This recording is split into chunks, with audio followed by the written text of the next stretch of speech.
Emma sat at her desk, staring at her computer screen. Her mind raced with 1,000 thoughts. What if I made the wrong choice? What if they don't like my work? What if I'm not good enough? She was 27 years old, but she felt exhausted. Every day was the same. Her mind never stopped. Even at night, lying in bed, thoughts swirled in her head like a storm. Her coworker noticed her distress.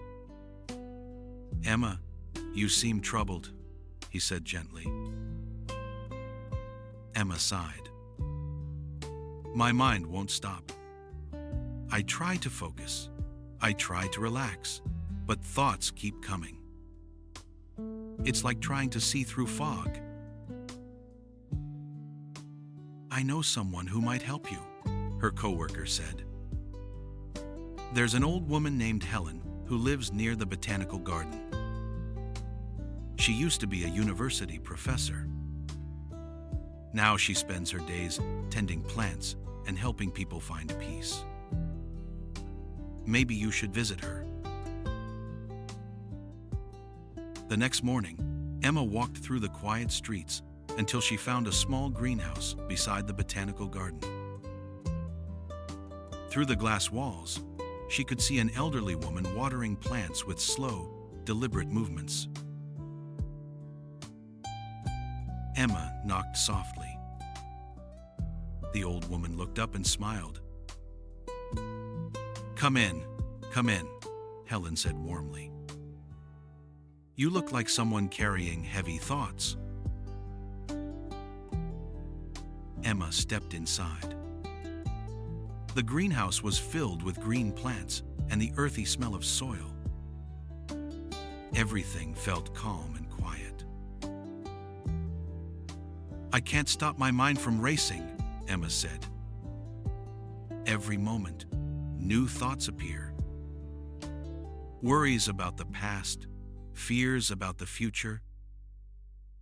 I've tried meditation, I've tried breathing exercises, but nothing works.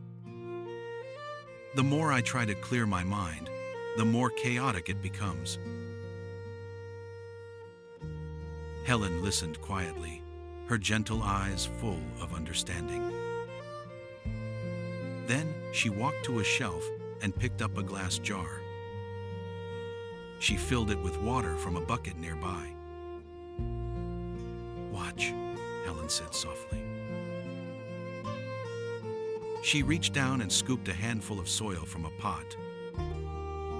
Then she dropped the soil into the clear water. Immediately, the water turned cloudy and brown. The soil particles swirled and danced, making it impossible to see through the jar. "This is your mind right now," Helen said. "Full of movement, full of cloudiness." Emma stared at the murky water. "Yes," she whispered. "That's exactly how it feels." "Now," Helen said, placing the jar on a small table between them, "tell me what you do when your mind feels this way." "I try to control it," Emma answered. "I try to push the thoughts away, to force my mind to be calm." Helen picked up the jar and shook it vigorously. The water became even cloudier, the soil particles spinning wildly in every direction. "Like this?" Helen asked gently. Emma's eyes widened. "Yes," she said quietly. "The more I try, the worse it gets." Helen nodded and placed the jar back on the table. "Now, let's try something different," she said. "Let's do nothing." They sat in silence. Around them, the greenhouse was peaceful. Sunlight filtered through the glass roof. Somewhere, a bird sang softly. Emma watched the jar. At first, nothing seemed to change. The water remained cloudy and brown. But slowly, very slowly, something began to happen. The soil particles started to drift downward. One by one, they settled to the bottom of the jar. After a few minutes, the water at the top began to clear. After 5 minutes, the water was almost transparent again. All the mud had settled at the bottom, resting quietly, no longer moving. "You see?" Helen said softly. "The water didn't need you to make it clear. It became clear by itself when you stopped disturbing it."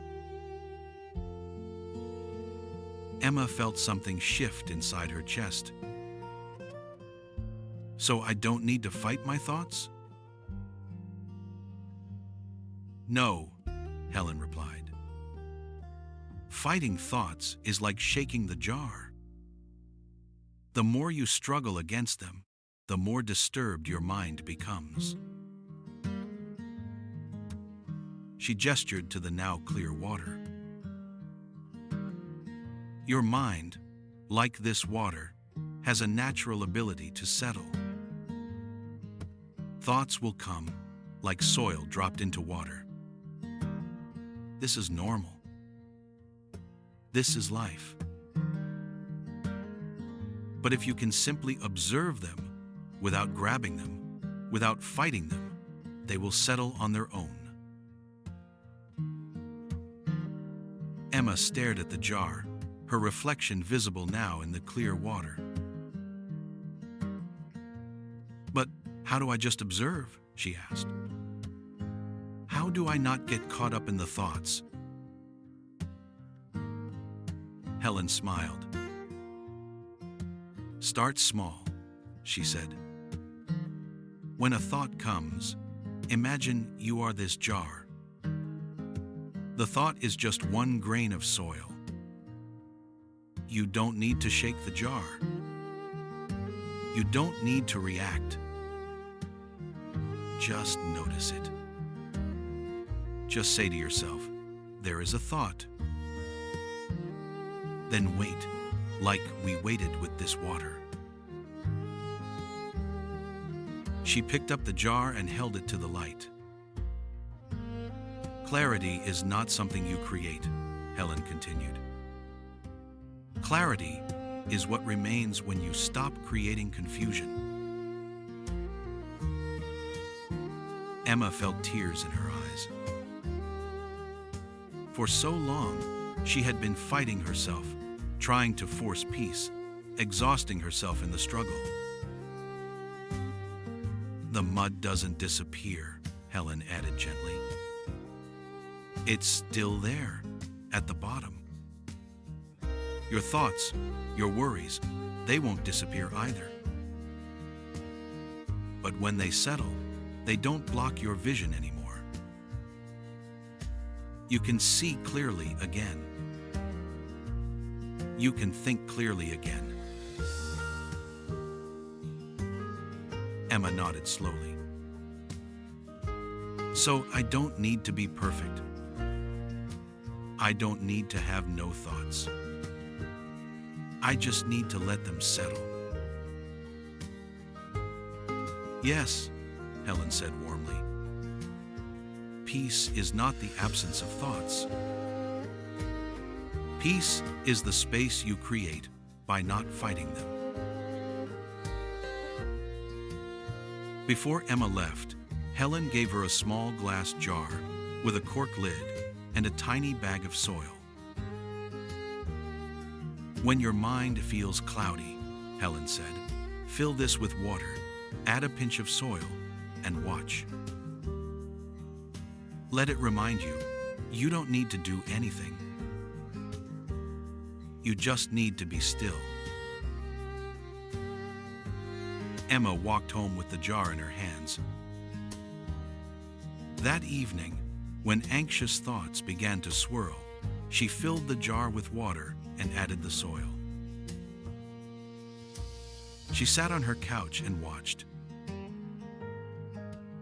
The water was cloudy. The thoughts were loud. But she didn't shake the jar. She didn't fight. She just watched. Slowly, the particles drifted down. Slowly, her breathing deepened. Slowly, the noise in her mind grew quieter. Not because she forced it, but because she finally stopped trying. In the weeks that followed, Emma kept the jar on her desk. Sometimes she used it 3 times a day. Sometimes she just looked at it and remembered, stillness comes from within, not from struggle. Her co-workers noticed the change. She seemed calmer, more present. The constant worry in her eyes had softened. "You seem different," one friend said. Emma smiled and glanced at the small jar on her desk. "I learned that peace isn't something I need to create," she said softly. "It's something that appears when I stop disturbing it." Your mind is like water. When it's shaken, it becomes cloudy. When it's still, it becomes clear. You don't need to fight your thoughts. You just need to stop disturbing them. Clarity is already there, waiting beneath the surface. All you need to do is be still.